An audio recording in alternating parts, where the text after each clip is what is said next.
maglakutay tabang sa pamilya uluhaton ya matag adlaw sabay bayo niyang damgo nagatanaw tungod sa kagsud way dili ang edad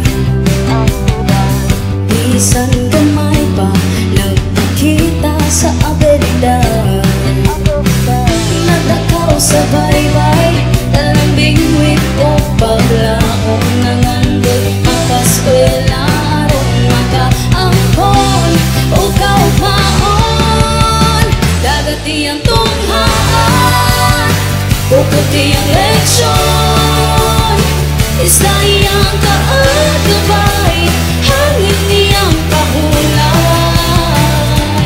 bisan tapoy siya mahunong tungod kay ang kumandoy iyang gipuso karon sa kaumaon makabot ang kabaguhan kay adunay pangandoy sa baybayon.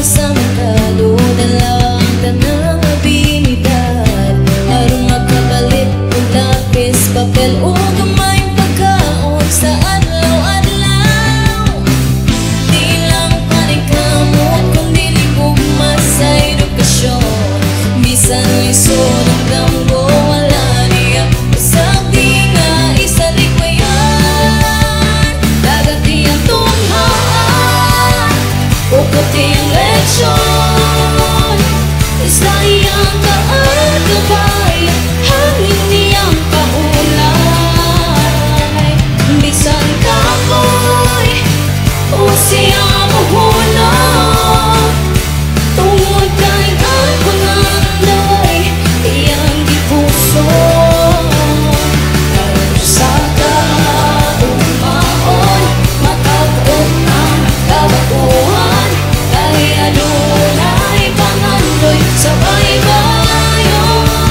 Pangandoy sa baybayon. Pangandoy sa baybayon. Pangandoy sa baybayon. Dagat iyang tunghaan bukod iyang leksyon isda iyang kaagabay hangin niyang pahulay bisan kapoy o siya